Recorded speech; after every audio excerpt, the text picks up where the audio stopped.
জিকিরাতিরা করতে থাকেন। কখনো একটা মুহূর্তের জন্য খালি থাকে না, ইবাদত থেকে খালি হয় না, তাওয়াফ থেকে খালি হয় না, তাওয়াফ থেকে বঞ্চিত হয় না। একটি মাত্র সিস্টেম, যে সিস্টেমটা প্রবর্তন করা, ওই আল্লাহর ঘর যারা তাওয়াফ করেন, আল্লাহ পাক তাদেরকে বলেছেন মাগফুর, মারহুম, ক্ষমাপ্রাপ্ত বান্দা, দয়াপ্রাপ্ত বান্দা।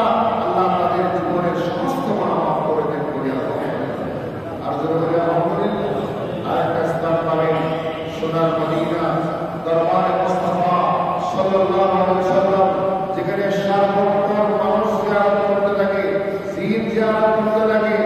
আর প্রতিদিন 70,000 ফেরেশতা আসরের নামাজের উপরে উপস্থিত হয়। আসরের নামাজ থেকে পরের দিন আসর পর্যন্ত ওই 70,000 ফেরেশতার ডিউটি কাজ থাকে একটাই, নবীর দরবারে সালাম পেশ করা। আসসালাতু ওয়াসসালামু আলাইকা ইয়া রাসূলুল্লাহ, আসসালাতু ওয়াসসালামু আলাইকা ইয়া হাবিবাল্লাহ বলে দরুদ পাঠ করা। সুবহানাল্লাহ। আর এই সালাতু সালাম দরুদ শরীফটা এমন একটা ইবাদত, এমন একটা বন্দেগী, যে ইবাদত আল্লাহর দরবারে কবুল হবে গ্যারান্টিযুক্ত। সন্দেহ নাই, সংশয় নেই, সন্দেহ নেই। আপনি যে কোনো অবস্থায়, যে কোনো পরিস্থিতিতে আল্লাহর নবীর উপরে একবার দরুদ করেন, 100 বার দরুদ করেন, 1000 বার দরুদ করেন, আল্লাহর নবী সাথ করেছেন। ওই দরুদের কারণে, সালাতু সালামের কারণে আল্লাহ আপনার নিকটবর্তী হয়ে যাবেন। আপনি আল্লাহর নৈকট্য অর্জন করতে পারবেন, রেজামন্দি আপনার অর্জন হবে। আল্লাহ তাআলা আমাদের সুন্দর দরবারে সালাতু সালাম পেশ করে, খানে কাবার জিয়ারত করে, অসংখ্য হজ্জাজ দ্বারা লক্ষ লক্ষ আল্লাহ তাআলা আল্লাহর ঘর থেকে বিদায় নিয়ে ইতিমধ্যে আপনার কোম্পানি করে আপনার পাকিস্তানে বসতে পেরেছেন, নিরাপদে সাল্লাল্লাহু আলাইহি ওয়াসাল্লাম সুযোগ দিয়েছেন। আর এমন অবহেলার বান্দা আছে যাদের মৃত্যু আল্লাহর ঘরে হয়েছে, এমন অবহেলার বান্দা আছে যাদের মৃত্যু মদিনা শরীফ হয়েছে, যাদের মৃত্যু মক্কা শরীফ হয়েছে। নবী সাথ করেছেন মাম্মা ফিল মদিনা, যে মদিনায় একবার মৃত্যুবরণ করতে পারে, আমি নবী তার জন্য সুপারিশকারী হব, জান্নাত তার জন্য আল্লাহ পাক দয়া করবেন, মায়া করবেন, জান্নাত দান করবেন। সুবহানাল্লাহ। আল্লাহ পাক আমাদেরকে এই মুহররম হারাম মাস, অত্যন্ত মর্যাদাবান মাস, সম্মানী মাস, এই মুহররম হারাম মাস হিজরি গণনার প্রথম মাস। হিজরি গণনার প্রথম মাসটা যেভাবে আল্লাহ পাক এই মুহররম হারামকে ইতিহাস দিয়ে ভরপুর করে দিয়েছেন, অসংখ্য ঐতিহাসিক ঘটনাকে ভরপুর করে দিয়েছেন। তার মধ্যে শ্রেষ্ঠতম, আমি আল বিদায়া ওয়ান নিহায়া সহ অসংখ্য কিতাবকে আমি দেখেছি, এই মুহররম হারাম মাসের শ্রেষ্ঠতম হৃদয় বিদারক, মর্মান্তিক হৃদয় বিদারক ঘটনা হচ্ছে কারবালার ঘটনা। এর চেয়ে কঠিন ঘটনা আর বলতে হয় নাই, কিয়ামত পর্যন্ত হওয়ার সম্ভাবনা নাই। এই জন্য আল্লাহ পাক ইব্রাহিম আলাইহিস সালাম বলেছিলেন, ইব্রাহিম কদ সাদ্দাকতা রুইয়া, স্বপ্ন দেখেছো ছেলে কুরবানি করবে, জবে করার জন্য তরবারি চালিয়েছো, কিন্তু প্র্যাকটিক্যালি জবেটা ইসমাইলের পরিবর্তে বেহেশতি দুম্বা জবে হয়েছে।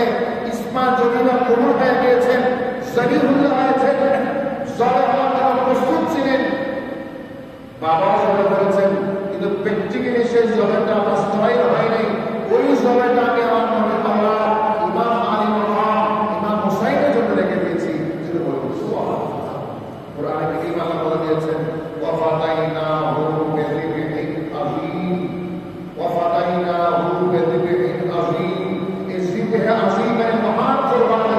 ওই মহান কুরবানির তাফসীর করেছেন মুফাসসিরিনে কেরাম, ওটা হচ্ছে আওলাদ রাসূল ইমাম আলী মাকাম, ইমাম হুসাইন রাদিয়াল্লাহু আনহু কারবালার বিদারক ঘটনা, যেখানে সত্যের জয় হয়েছে, মিথ্যা ধ্বংস হয়েছে, সত্য সত্য প্রতিষ্ঠিত হয়েছে, মিথ্যা ধ্বংস হয়েছে, ইসলাম কায়েম হয়েছে, ইসলাম বিরোধী মুনাফিক চক্র ধ্বংস হয়েছে, ইসলাম জিন্দা হোগাকে। আর কারবালার প্রভাব ডক্টর ইকবাল প্রমাণ করেছেন, ওই কারবালার খবর থেকে প্রতি মুহূর্ত বিশ্বের জমিন ইসলাম কায়েম হয়েছে, প্রতিষ্ঠিত হয়েছে। দয়াকা জোরে বলেন, দয়াকা। আজকে আমরা বাংলাদেশে ইসলাম পেয়েছি, বিশ্বের গ্রামে গঞ্জে রন্ধ্রে রন্ধ্রে আমরা মুসলমান হয়েছি।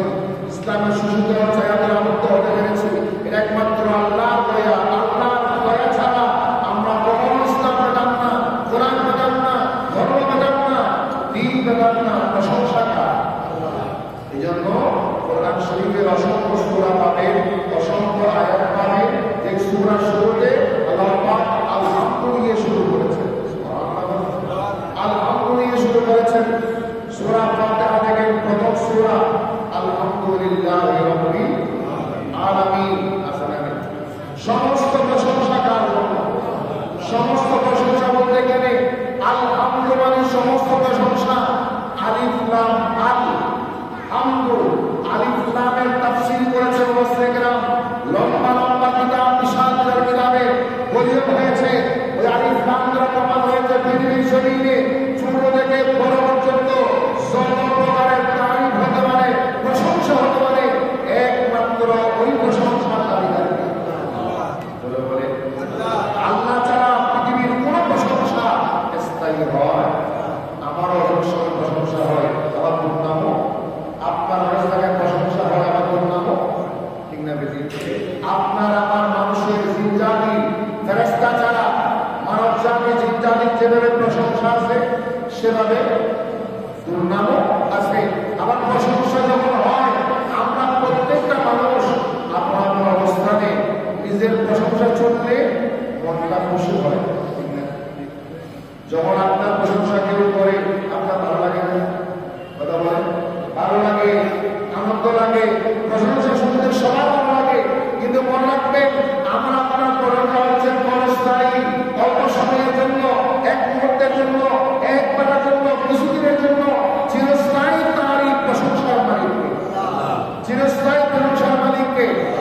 আমি আপনি যদি চিরস্থায়ী প্রশংসার মালিক দাবি করি, শিরিক হবে। কি হবে? আর শিরক বিল্লাহ হবে, আল্লাহর সাথে শিরিক হবে।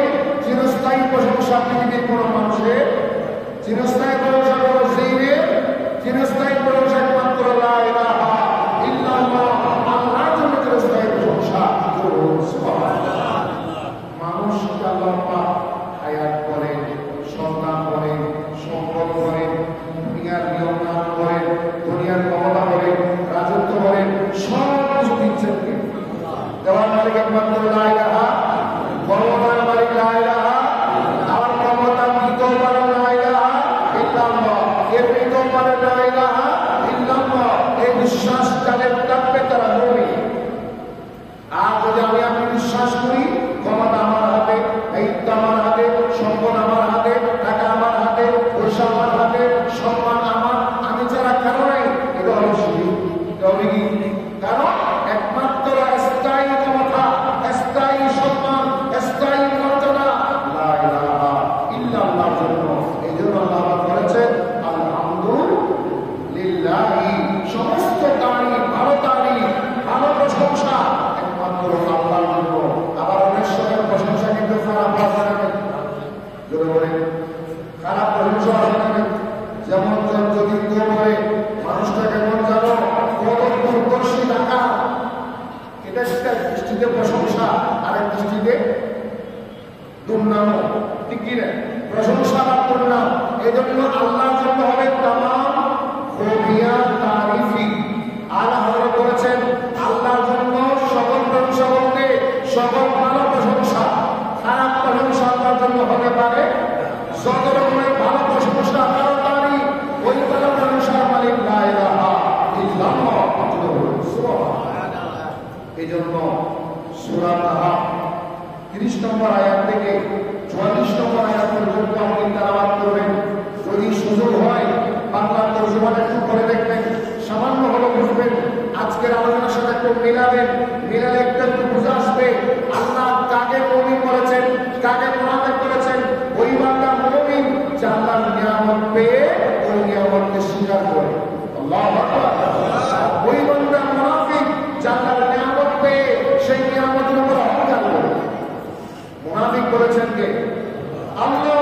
আল্লাহ বলেছেন সূরা কাহফে 32 থেকে আপনি 44 পর্যন্ত আয়াতগুলো বাংলা তরজমা করবেন। দুইজন বান্দা ছিল যাদের আল্লাহ পাক বিশাল আঙ্গুরের বাগান দিয়েছেন। আল্লাহু আকবার। কিসের বাগান? আঙ্গুরের বাগান। ছোটখাটো বাগান না, বড় বাগান। আবার সেই বাগানের চতুর্পাশে সবুজ শ্যামল শাকসবজি, ফসলাদি, ফল ফলাদি। আবার সেই বাগানের নিচে একটা একটা ঝর্ণা তারা দিয়েছেন যাতে পানির অভাব না হয়, যাতে কি না হয়, পানি শূন্য না হয়, পানির অভাব না হয়। এই জন্য আল্লাহ সেই বাগানের মধ্যে আঙ্গুর দিয়েছেন, ফসলাতে দিয়েছেন, নিচে একটা একটা কি দিয়েছেন, ঝর্ণা তারা দিয়েছেন, পানির ফোয়ারা দিয়েছেন। ওই মন্ডলের মধ্যে একজন বান্দা মুমিন ছিল, আরেকজন বান্দা মুনাফিক ছিল।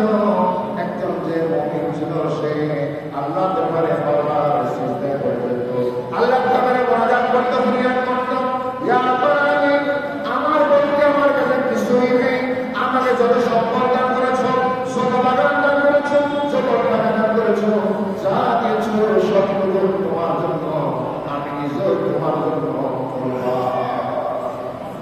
আরেকজন বান্দা ছিল যাকে অনেক বাগান দিয়েছেন আল্লাহ, সম্পদশালী ছিল, অনেক টাকার মালিক ছিল, কিন্তু সে একদিন ওই মুমিন বাগানের মালিকের বাগানের সামনে গিয়েছেন, বাগানের সামনে গিয়ে বলে, আমার বাগান তোমার বাগানের চেয়ে বড়, আমার বাগান তোমার বাগানের চেয়ে বড়, আমার বাগানের ফসলাদি তোমার চেয়ে বেশি, আমার বাগানের আঙ্গুর তোমার চেয়ে বেশি, আমার কাছে তোমার চেয়ে সম্পদ বেশি, আমার কাছে তোমার চেয়ে ইনকাম বেশি, সব দিক আমি তোমার সিনিয়র, এবং আমি যে বাগান যে নিয়ামত আমি পেয়েছি এটা আমার থেকে কখনো ধ্বংস হবে না, কখনো হবে না, ধ্বংস হবে না। ওই মানুষটা বলে, এবং আবার বলে, আমি মারা গেল এই বাগানের আধিপত্য আমার হাতে থাকবে, আমার ওয়ারিশটা পাবে, এটা কখনো বিনাশ হবে না। তোমার সে মুমিন বান্দারা বলল, ভাই আপনি যে বাগানের মালিকানা দাবি করেন, আসলে মালিকানা আপনাকে দিয়েছেন কি? আল্লাহ তো আপনাকে দিয়েছেন, আল্লাহ তো আপনাকে তো সুন্দর সম্পদের মালিক বানিয়েছেন, টাকার মালিক বানিয়েছেন, ধনের মালিক বানিয়েছেন। আপনার উচিত হচ্ছে সিজদা করা তার জন্য, তার জন্য আল্লাহর সামনে মাথা নত করা, আল্লাহর সামনে সিজদাবরত হয়ে আল্লাহ তারিফ করা, আলহামদুলিল্লাহ বলা। কেন? কারণ আপনাকে আল্লাহ পাক সুন্দর হায়াত দিয়েছেন, জীবন দিয়েছেন, এত সুন্দর একটা বাগান দিয়েছেন, হাজার কোটি টাকার মালিক হয়েছেন, ঝর্ণা তারা দিয়েছেন, সেখানে পানি আসার সুযোগ নেই, ওই মরুভূমি এলাকায় আপনাকে পানির ফোয়ারা দিয়েছেন। আল্লাহু আকবার। আমরা মদিনা শরীফ এই গত কয়েকদিন আগে আসলাম, পরশু একদিন আগে আমরা বদর প্রান্তে গিয়েছিলাম, আসার পথে আমরা দেখেছি পীরের রওফার মধ্যে গিয়েছিলাম, পীরের শিবার মধ্যে গিয়েছিলাম, যে পীরের শিবারটা রাসূলুল্লাহ সাল্লাল্লাহু আলাইহি ওয়াসাল্লাম বদরের যুদ্ধ থেকে আসার সময় সাহাবায়ে কেরাম যখন ক্লান্ত, পরিশ্রান্ত, তৃষ্ণার্ত ছিলেন, ওই কূপ থেকে পানি পান করতে বলেছেন। পানিগুলো ভালো ছিল না, জীবাণুযুক্ত ছিল, খারাপ পানি ছিল। নবীজি দুধ মুবারক সামান্য নিয়ে সেই কূপের মধ্যে গিয়েছেন।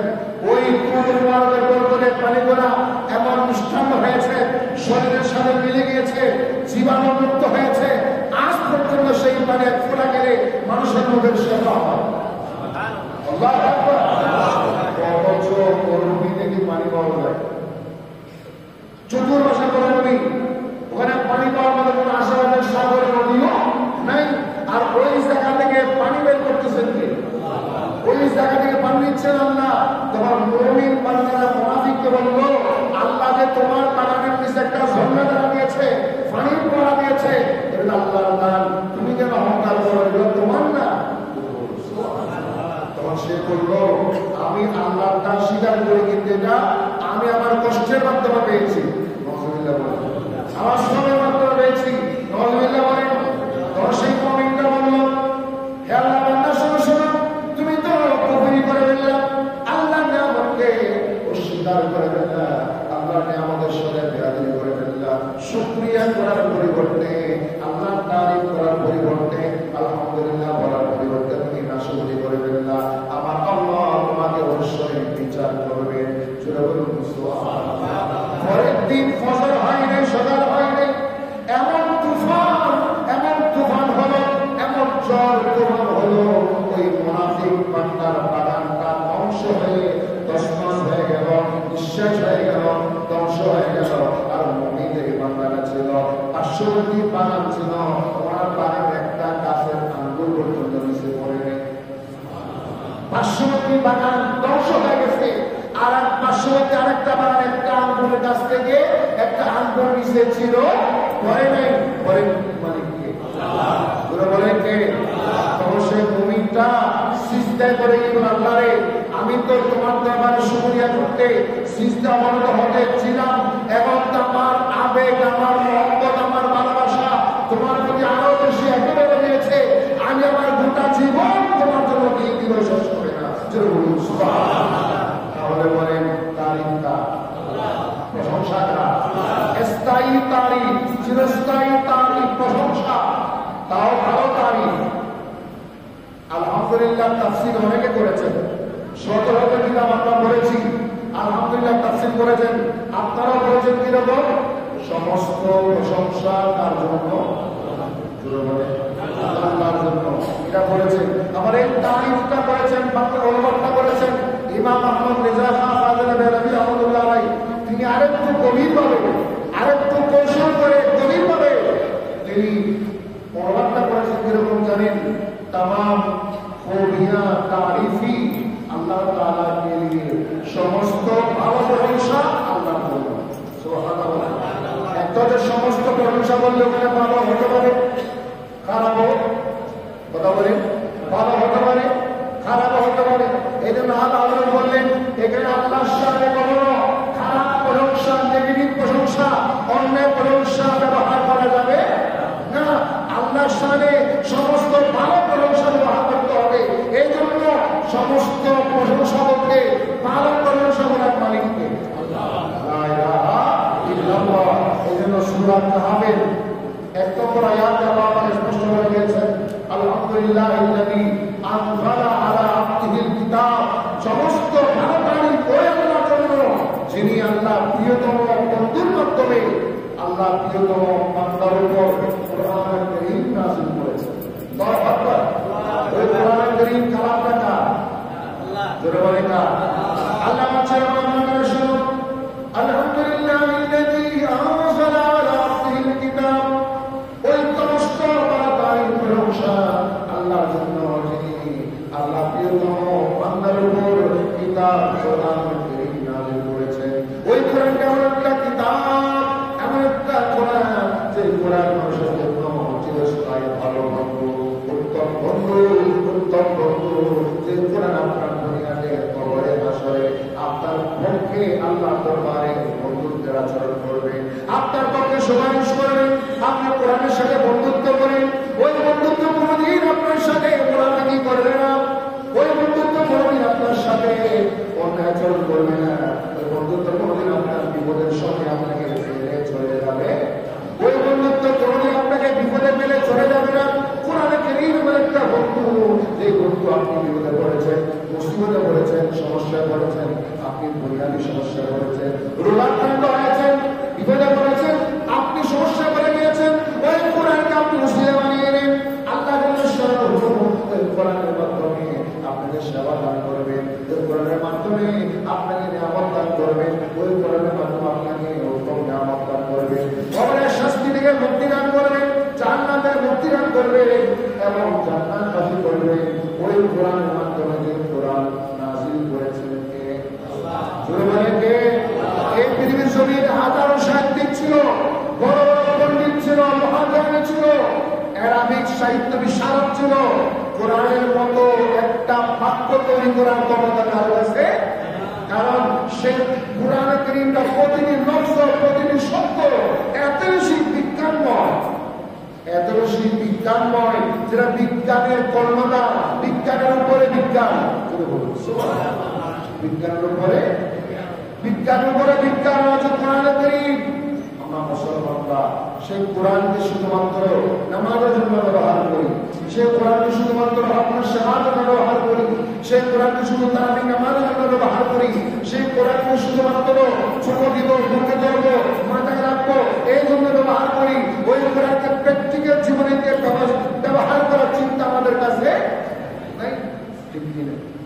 আপনার পরিবারের জীবনের নিয়ম কোরআনে আছে না? ব্যক্তিগত জীবন বিধান কোরআনে আছে না? পারিবারিক জীবন, সামাজিক জীবন, রাষ্ট্রীয় জীবন, সর্বময় জীবন ব্যবস্থা মহাগ্রন্থ আল কোরআন নবীর সুন্নাহর মধ্যে আছে। অথচ আমাদের সার্বক্ষণিক জীবনে আমরা কোরআনকে কাছে রাখি, বলে না কাছে রাখি। আমি ব্যবসা করবো, কোরআন আমি তোমার সাথে থাকতে চাই। আমরা বলি না তোমার আমি বন্ধ করেছি, এখানে তোমার কোনো কাজ নাই। আমি লেনদেন করবো, কোরআন করে আমি আছি তোমার সাথে। আমরা বলি না তুমি থাকবা না, তোমাকে বন্ধ করেছি, তুমি থাকবা মসজিদে। নজরুল্লাহ বলেন তুমি থাকবা কোথায়? মসজিদে। আমার ঘর আলমারিতে আপনার উপরে। এই আমার লেনদেনে তোমাকে লাগবে না, ব্যবসায় লাগবে না, কাজকর্মে লাগবে না, রাস্তায় লাগবে না, সংসদে লাগবে না, ঘরে লাগবে না। কোরআনের দরকার নাই। আর কোরআন আল্লাহ বলেছে এই কোরআন তো আমি শুধু তোমার মসজিদের জন্য, ঘরের জন্য, জানালার জন্য নাযিল করি নাই। এই কোরআন আমার একটা কিতাব আমার বন্ধুর মাধ্যমে দিয়েছি, যে কিতাবটা তোমার জীবনের প্রতিটি জায়গায় কাজে আসবে। আল্লাহু আকবার। অথচ ওই কোরআনকে আমরা সব জায়গায় কাছে রাখি না। এই জন্য কোরআন আফসোস করে বলে ডক্টর ইকবাল বলেছেন, আমরা বারবার বলি আমি কোরআন এমন একটা কিতাব যে কিতাবকে মানুষ মাথায় রাখে। কোথায় রাখে? বুকে রাখে, চোখে, ঠিক না? सर पे रखा जाता हो, बोसा दिया जाता हो, मगर जब साथ चलने चाहता हो पीला रह जाता हो। और अफसोस करे बोले আমাকে মাথায় রাখা হয়, আমাকে বুকে জড়িয়ে ধরা হয়, আমাকে চুমু দেওয়া হয়, যত্ন করে রাখা হয়। কিন্তু যখন আমি কোরআন তার সাথে চলতে চাই, তখন আমি কোরআন একলা হয়ে যাই। সে আমাকে সাথে রাখে, ঠিক কিনা? সে আমাকে সাথে রাখে না। আল্লাহ বলেছেন এই কোরআন আমি তোমাদের সংবিধান হিসেবে তাম সার্বক্ষণিক জীবনের সংবিধান তার ব্যাখ্যা দিয়েছি। নবীজির আদর্শ, নবীজির সুন্নাহ আমি দান করেছি একমাত্র তোমাদের জীবন পরিচালনার জন্য। যদি তোমরা ব্যবহার করতে পারো তাহলে তোমাদের জীবন সফল। প্রশংসাটা এই সফলতা প্রশংসাটা। তাহলে বলেন আল্লাহ কোরআন আল্লাহ বললেন যে সমস্ত প্রশংসা আল্লাহর জন্য, ভালো প্রশংসা আল্লাহর জন্য। কেন? যিনি আসমান তৈরি করেছেন। সূরা আনাম 1 নম্বর আয়াত। আসমান, সব আসমান তৈরি করেছেন। মাঝখানে কোন বিলাপ, কথা বলে মাঝখানে কোন বিলাপ এখনো পর্যন্ত আসমানের শুরু শেষ কোন বিজ্ঞান বের করতে পেরেছেন? কোন বৈজ্ঞানিক রিসার্চ করে বের করতে পেরেছেন যে আসমানের শুরু হয়েছে এখান থেকে শেষ হয়েছে ওখানে? এত হাজার বর্গফুট, এত হাজার মাইল, এত হাজার কিলোমিটার, এত হাজার মিটার, এত হাজার কিলোমিটার, এরকম কোন তথ্যকে আপনারা পেয়েছেন? আমি পাই নাই। ওর আপনারা পেয়েছেন কিনা জানি না। আসমানের সীমা রেখে এখনো পর্যন্ত কোন বিজ্ঞান বের করতে পারে নাই। এত বিশাল আসমান আল্লাহ বলেছেন আর এই আসমানকে আমি তৈরি করেছি। মাঝখানে কোন পিলার, মাঝখানে কোন পিলার নাই। আর আসমানের নিচে আমরা সমতল জায়গায় বিল্ডিং ছাড়া, কোষ ছাড়া রাস্তায় শুয়ে থাকলেও আমাদের ভয় হয় না আসমান ভেঙে পড়বে কিনা। কোন ভয় আছে? কথা বলেন কোন ভয় হয়, কোন টেনশন হয়? অথচ আপনার ঘর যে ঘর আপনি তৈরি করেছেন 20 বছর হয়েছে, 40 বছর হয়েছে, 50 বছর হলে ওই ঘরটা ভেঙে পড়া কি আছে? ভূমিকম্প হলে ভেঙে পড়া কি আছে? সম্ভাবনা আছে। যত শক্ত করে আপনি বিল্ডিং করেছেন এরপর আপনার মাঝে মাঝে ভয় হয় ভূমিকম্প হলে। আমরা কি করে বসে থাকি না বাইরে চলে যাই? কথা বলেন ভূমিকম্প হলে কি আপনি বিল্ডিং এর থেকে যেন বাইরে চলে যান? কেন? কেন বাইরে যাবে? এই ঘরটা আপনার নিরাপত্তার জন্য। আপনি আপনার জন্য তৈরি করেছেন। সেই ঘর আপনি আপনার জন্য তৈরি করেছেন হাজার কোটি কোটি টাকা দিয়ে। সামান্য ভূমিকম্প আপনি সেই ঘর ছেড়ে চলে যান, ঠিক না বেটি? অথচ সামান্য ভূমিকম্প হলে আপনি ঘর ছেড়ে চলে গিয়েছেন কোন সাদের নিচে? কোন সাদ? যেই সাদ তৈরি করেছে লা ইলাহা ইল্লাল্লাহ। আপনার তৈরি সাদ ভূমিকম্পের জন্য যথেষ্ট নয়। আপনার তৈরি সাদ, আপনি সেই সাদের উপর বিশ্বাস রাখতে পারেন নাই, আস্থা রাখতে পারেন নাই। আপনার আস্থা রয়েছে একটা সাদের উপর। শুধু আপনি না, যারা হিন্দু, বৌদ্ধ, খ্রিস্টান, ইহুদি, নাসরা, বেঈমান, কর্ম করে নেই, ঈমান আনে নেই, এরাও বিশ্বাস করে আমার বিল্ডিং নষ্ট হতে পারে, আসমান কখনো নষ্ট হবে না। এদের বিশ্বাস আসমানের উপর আসা নাই। যদি বা আসমানের মালিকের উপর, এরা আসমানকে বিশ্বাস করে মালিককে বিশ্বাস করে না। আর আমরা আসমানকেও বিশ্বাস করি। আসমানের মালিককে বিশ্বাস করি। এই জন্য আমাদের নাম মুমিন, তাদের নাম কাফের, আমাদের নাম মুসলমান, এদের নাম বেঈমান।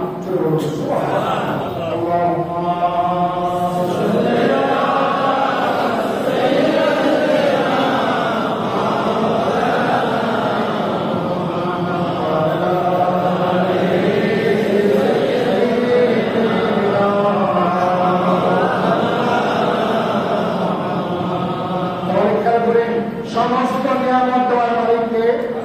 ওই নিয়ামত গুলা পেলে আমাদেরকে শুকরিয়া করতে হবে কার? আজকে আপনার হায়াত, আমার হায়াত, আপনি সুস্থ আছেন, ভালো আছেন, আপনি গরিব, শুকরিয়া আছে। আপনি খেতে পারেন না, টাকা পয়সা নাই, কিছুই নেই, তারপরে কি শুকরিয়া আছে? আপনার হাত নাই, পা নাই, মাথা কাটা, গোটার কাটা, শুকরিয়া আছে। ফুটপাতে শুয়ে রাখে, বাড়ি নাই, ঘর নাই, কিছুই নেই, শুকরিয়া আছে। আল্লাহ বলেছেন সূরা ইব্রাহিম ৭ নম্বর আয়াত, লাইন শাকারতুম লাযীদান্নাকুম ওয়া লাইন কাফারতুম ইন্না আযাবী লাশাদীদ। যদি তোমরা আমার নিয়ামতের শুকরিয়া আদায় করো, লাযীদান্নাকুম, অবশ্যই অবশ্যই সেই নিয়ামত আমি আরো বাড়িয়ে দেব। সুবহানাল্লাহ। এখানে একটা প্রশ্ন, অনেক মানুষ প্রশ্ন করেছিল মুসা আলাইহিস সালামের নিকট, হে মুসা আলাইহিস সালাম, আল্লাহ নিয়ামত কি কাজ করলে আল্লাহ নিয়ামত পাবে? মুসা আলাইহিস সালাম বলে, আমি তুর পর্বতে যাব, আল্লাহর কাছে প্রশ্ন করবো, আল্লাহ যে উত্তর দেয় সেটা তোমাদের জানিয়ে দেব। মওলানা ইসলাম আল্লাহর সাথে কথা বলতে গিয়েছিলেন, তুর পর্বতে গিয়েছিলেন, আল্লাহ দরবারে বুঝতে পেরেছিলেন তোমার দরবারে কোন জিনিস আমল করলে, কোন কাজ করলে তোমার নিয়ামত বাড়বে, রহমত বাড়বে, সম্পদ বাড়বে।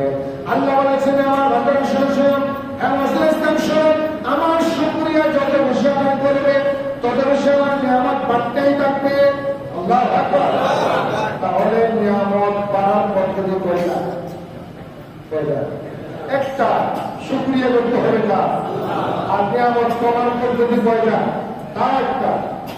বাড়ার পদ্ধতি একটা, কমার পদ্ধতিও। আপনি সম্পদশালী আছেন, আরো সম্পদশালী হবেন, পদ্ধতি কয়টা? একটা। আপনি সম্পদশালী নাই, গরিব, সম্পদশালী হবেন, পদ্ধতি একটা। আপনি সম্পদশালী, গরিব হয়ে যাবেন, নিঃস্ব হয়ে যাবেন, ধ্বংস হয়ে যাবেন, পদ্ধতি একটা। বাড়াতে চাইলে শুকরিয়া দাও, কমাতে চাইলে না শুকরিয়া করা, উভয়ই করা। বাড়াতে চাইলে শুকরিয়া করতে হবে, কমাতে চাইলে উভয়ই করতে হবে। এই পদ্ধতি তারা বাড়ানোর মালিককে, কমানোর মালিককে, দেওয়ার মালিককে।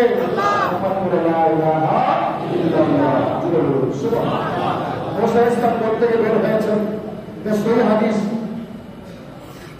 অসংখ্য হাদিস কিতাবে রওয়ায়াত করা পাবেন।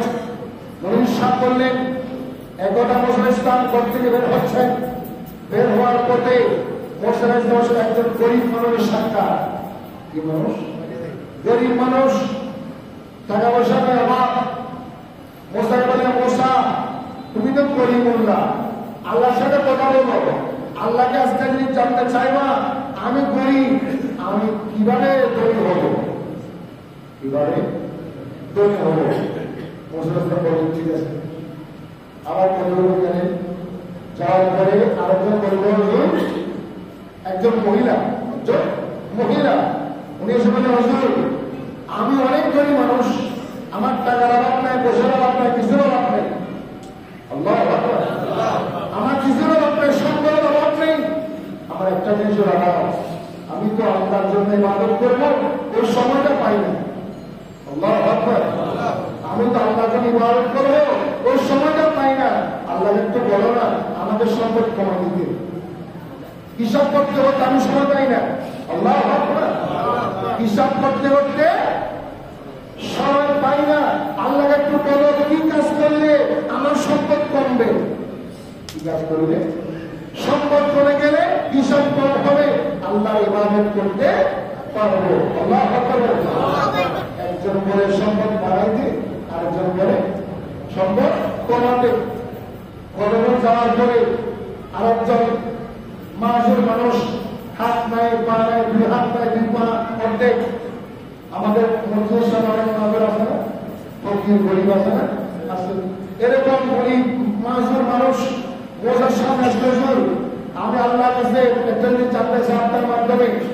আপনি আল্লাহকে বলেন কোন আমল করলে আমার হাত পা আসবে, আমাকে কেন আল্লাহ বানালেন, কি জন্য বানালেন? আমি তো পৃথিবীতে কোনো কাজ আসি না। আল্লাহ কথাটা বুঝে, আমার হাত নাই, পা নাই, আমি কোনো কাজে, আমি একটা বোঝা, আমি একটা কি বোঝা, পৃথিবীর জন্য বোঝা, পরিবারের জন্য বোঝা, সমাজের জন্য বোঝা। আমি তো কিছুই করতে পারি না, আমাকে আল্লাহ কেন বানাইল? আল্লাহ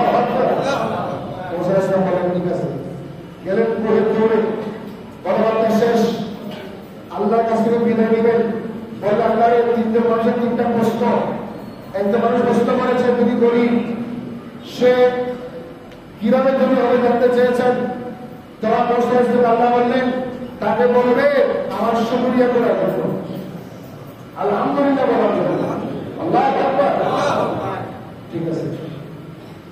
আরেকজন মানুষ মহিলা জানতে চেয়েছে সম্পদ খুশি, সবাই বাইরে বাইরে করতে সম্পদ কমাতে চায়, সম্পদ। এরকম মানুষ পৃথিবীতে আছে, আছে সম্পদ কমাতে চায় এমন মানুষ পৃথিবীতে আসবে বলে আমার মনে হয় না, একেবারে মনে হয় না। সম্পদ কমাতে চায় এমন মানুষ থাকলেও থাকতে পারে, হয়তো আমরা চিনি না, কিন্তু আমাদের চোখে পড়ে না এরকম মানুষ আছে। আর ওই মহিলাটা বলে আল্লাহ রে আমার সম্পদ লাগবে না, কমাতে চাই, হিসাব বেশি আমার করতে পারি না। আল্লাহ বলে তাকে বলবে আমার প্রশংসা করার জন্য, আলহামদুলিল্লাহ বলার জন্য, শুকরিয়া করার জন্য। এবং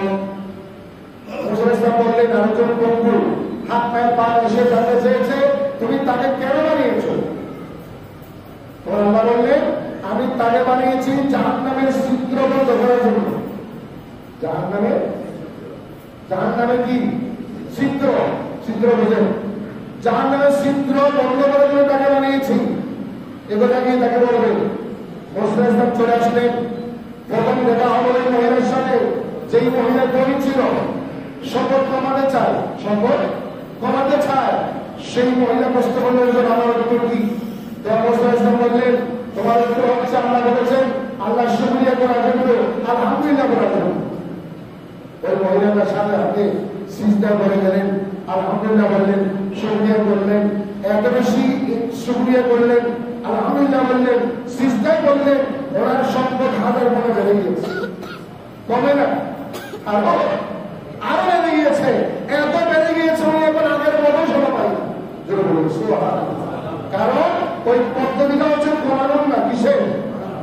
আলহামদুলিল্লাহ, সিজদা, শুকরিয়া, এটা কমানোর পদ্ধতি না, এটা বাড়ানোর পদ্ধতি। মালিককে আল্লাহ যাকে দিতেছেন আপনি নেওয়ার ক্ষমতা নাই। দেখা হলো সেই গরিব মহিলার সাথে, যে বলছেন আমি গরিব, ধনী হতে চাই, তাকে বললেন মুসা ইসলাম বললেন তোমাকে আল্লাহ বলেছেন শুকরিয়া করার জন্য, আলহামদুলিল্লাহ বলার জন্য। রসে বলল আমি কেন শুকরিয়া করবো? ভাত খাইতে পারছাই না, ঘর নাই, বাসস্থান নেই, খানা পানি নেই, কাগজ নেই, কি দিয়ে শুকরিয়া করবো? এটা কি পক্ষ হল না বিপক্ষে? এটা কি সুফল হল না কুফল হলো? কুফল অস্বীকার করা হলো। অথচ ওনাকে দল নেই, কিছু নেই, ওনার হায়াত আসানা নেই, ওনার শরীর আসানা নেই, চোখ আসানা নেই, সব নিয়ামত দিয়েছেন কে? আল্লাহ বলছেন। মহিলা বলল আমি কেন শুকরিয়া করবো? আমার টাকা নাই, পয়সা নাই, দল নেই, গ্রহণ নেই, কিছুই নেই, আমি কেন শুকরিয়া করবো? মন্ত্রের মধ্যে এই কথা বলতে না বলতে এমন একটা আচমকা আলোসে ওই মহিলাকে ধ্বংস করে দিয়েছে। সে আর জীবিত দুনিয়া ধরে ধ্বংস হয়ে জাহান্নামে চলে গেছে। নাশকরি করেছে কার? কুফরি করেছে কার? আল্লাহ। সামনে আসলো সেই পক্ষ মানুষটা, হুজুর আপনি একটু বলেন আমার কি জবাব, আমাকে কেন বানানো হলো? কোনো কাজে আসি না। তোমরা বলেন তোমাকে আল্লাহ, আমাকে আল্লাহ বলেছেন তোমাকে দিয়ে জাহান্নামের ছিদ্র বন্ধ করবেন। জাহান্নামের তোমার সে দীর্ঘ একটা নিঃশ্বাস ফেললো, দীর্ঘ নিঃশ্বাস ফেলে সে লম্বা করে বলল আলহামদুলিল্লাহ, আমি তো এতদিন মনে করেছিলাম আমি কোনো কাজের না, যার হাত নাই পা নাই সেবার আমি তো এতদিন মনে করেছিলাম আমি কোনো কাজের না। এখন দেখতেছি আমিও কাজে আসবো, অন্তত জাহান্নামের প্রতি তো আমার দ্বারা কি হবে, জাহান্নামের সিদ্ধিরবন্ধ হবে, আমি তো একদিন কাজে আসবো। আলহামদুলিল্লাহ শুকরিয়া আল্লাহ দরবারে। আল্লাহ বলেন এটা তো কাজটা করে বলবো, তুমি তো একজন শুকরিয়া করে আলহামদুলিল্লাহ বলে কাজটা করে বললা, তখন আল্লাহ বলে হে ফেরেশতারা যাও, তার হাত পা তাকে আমি আল্লাহ হাত পাই মরতে দান করে দিলাম। ওই মুহূর্তের সাথে সাথে আল্লাহ তাকে হাত দিয়ে দিলেন, পা দিয়ে দিলেন, সে সুস্থ সবল মানুষ হিসেবে সামনে হাঁটতেছে। মুসা বলে দেখো দেখো একবার আলহামদুলিল্লাহ বলেছো, আল্লাহ কতদিন আমরা দিয়েছেন। আল্লাহ তাহলে বলেন শুকরিয়া করতে হবে না। আল্লাহ আমাদেরকে যার যার অবস্থানে যতটুকু নিয়েছেন ততটুকুর উপর আনন্দ উৎসাহ শুকরিয়া যদি আমরা করি, আমাদেরকে নিয়ামত বাড়িয়ে দিবে আল্লাহ ইনশাআল্লাহ। আল্লাহ আমাদের প্রত্যেককে কবুল করলাম। আমি দীর্ঘ প্রায় ৪০ দিন কলেজ শহরে ছিলাম, মক্কা শরীফ মদিনা শরীফ ছিলাম। গত ২ দিন আগে মদিনা শরীফ থেকে আমরা আমাদের আসছি। আপনাদের সাথে ওয়াদা করেছিলাম কলেজ হওয়ার আগে আপনাদের পক্ষ থেকে আল্লাহ দরবারে দোয়া করবো, নবীর দরবারে সালামে পেশ করবো ইনশাআল্লাহ। আমি আলহামদুলিল্লাহ আপনাদের পক্ষ থেকে দোয়া দরুদ সালামে পেশ করেছি। আগামী ইনশাআল্লাহ আপনাদেরকে আল্লাহ বলে মেহমান হিসেবে কবুল করবেন। আমিন। নবীর দরবারে সালামে পেশ করার তৌফিক দান করুন। আমিন। সালাত কাবার জিয়ারত করার তৌফিক দান করুন। আমিন। এই পৃথিবীতে মানব জাতির মুসলমানের মনের আবেগ শ্রেষ্ঠ আবেগ আল্লাহর ঘরে সরাসরি হাজির হওয়া। সরাসরি আমরা এখানে আসলে নামাজ পড়ি ইলা জিহাতিল কাবা, ইলা আর কাবার সামনে গিয়ে বলি ইলা আইনিল কাবা। জিহাদে কাবা নেই, আইনিল কাবা, কাবার সামনে নামাজ পড়ি। সুবহানাল্লাহ। একজন ইমানদারের জীবনের শ্রেষ্ঠ চাওয়া, শ্রেষ্ঠ পাওয়া আল্লাহর ঘরে হাজিরি, নবীর দরবারে হাজিরি। এটাই আমাদের আপনাদের দুনিয়া কবর হাসর জান্নাত পাওয়ার ওসিলা। আল্লাহ কবুল করুন। আমিন।